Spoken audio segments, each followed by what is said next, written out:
Good morning. My name is Julius Caesar.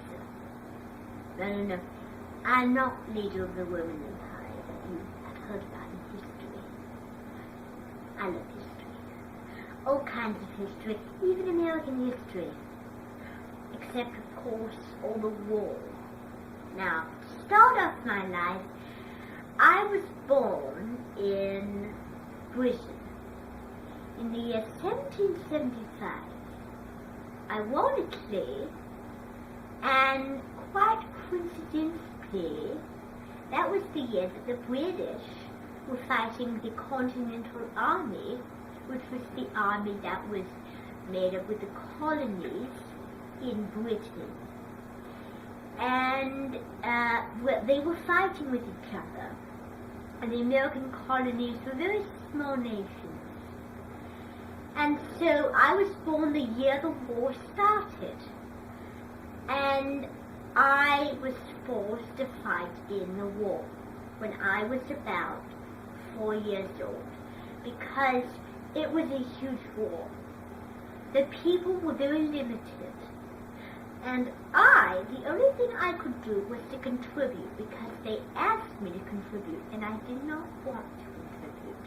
I kept telling them, no, I want to live a war-free life. I don't want to contribute to anything. And I did. And I hated it.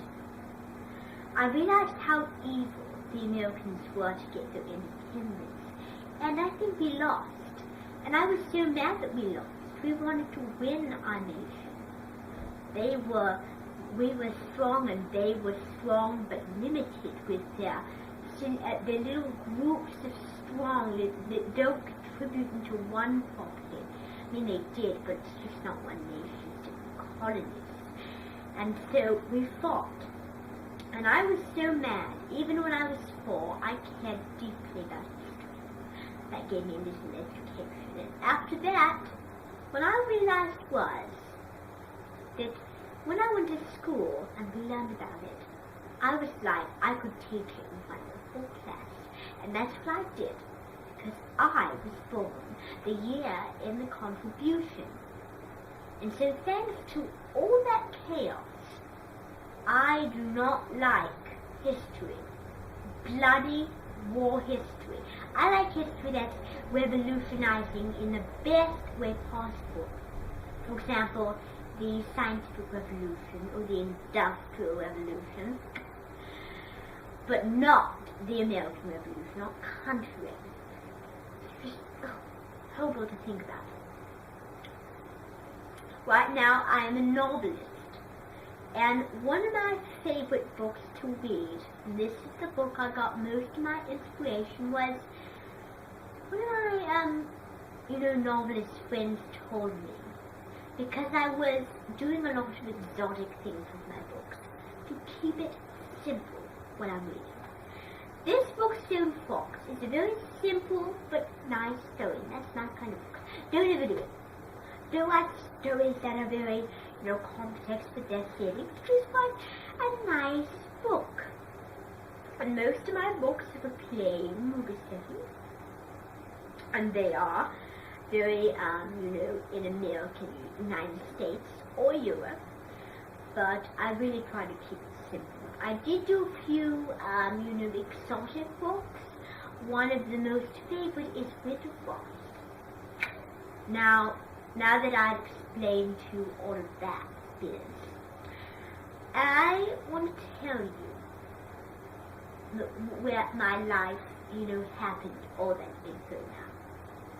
So, what happened was, there was a catch.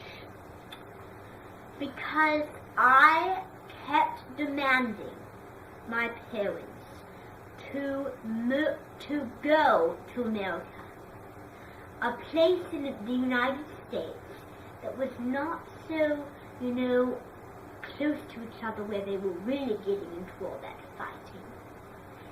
And so I lived in Maine, because in Maine, you're not surrounded by other states. They're not this side of you, they're not that side of you. They're not up, they're not down, I mean, they were down, but I'm sure Boston's going near that. But it's just a better place to live. And so that's why I live there. And I really like that. My parents know the doctor's appointments. We live in Cabot Cove, and I'm doing this video for you now, and I'll explain all that later. But we usually try to go to Boston once every, 2 years. Yeah, so we stayed in Maine like a while, but we went on different vacations. So anyway, back to the story. So, what happened was, my parents rented a house there for 2 years, and, well, we lived in a very big city, and we sort of got tired of that United States going sort of life, and we needed a little bit of more culturistic views and more fancy food, and so just for a treat, because it's free country, and my family all loves France, we decided to go to Burgundy, France. And I loved it. And I got to know Addie Gundry and Julia Child and Jacques Pepin. And they visited me. I know a lot of those kinds of chefs.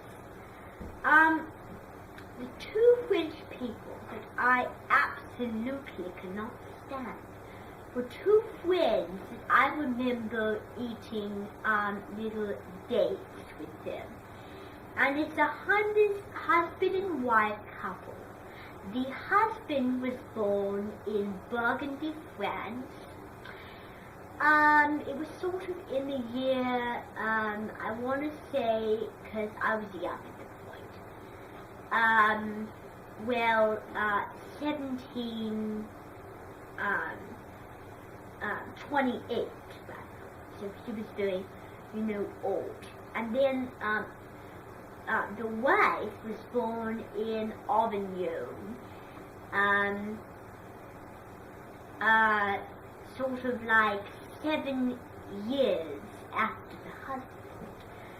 And so the husband's name was Jacques Couzeau, and then the wife's name was Mary Semplini.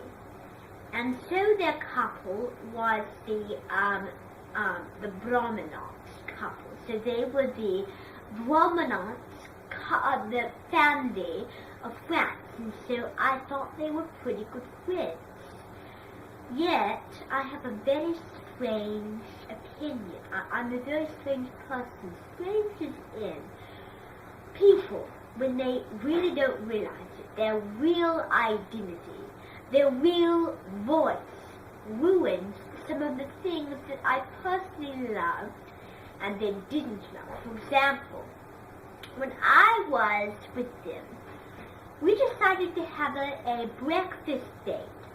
And so we went to a very classic bagel shop. We went on a trip to Chicago together.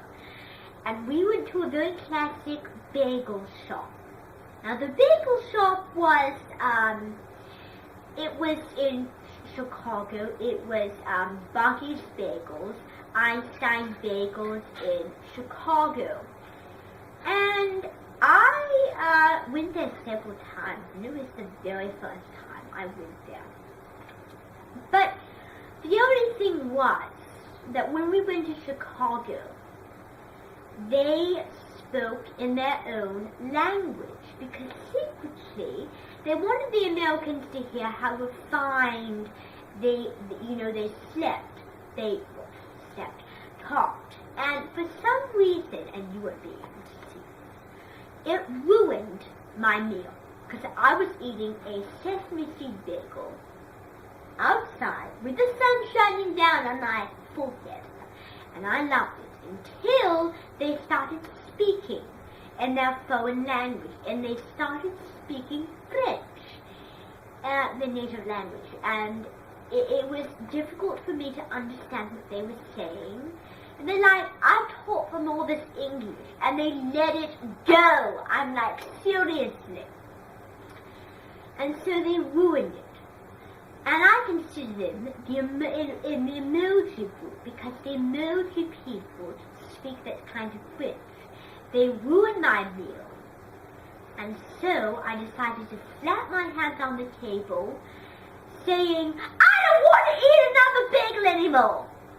And so I got the little big metal bat, and I swiped them, and they flew all the way to Iraq. I was like, I particularly set up that machine to go all the way there. But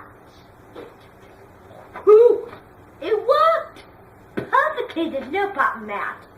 So that was when I didn't like bagels and I didn't like rats. They were under my influence and they kept following me. So what happened was we went back to America, and we went back to Maine. We did great, the scenery, the food, so we went back to Maine. And we just, had our time, and I'm doing this video to you, Maine. So that is my very brief life story, and I hope you really enjoy me on this adventure that I just got done talking to you.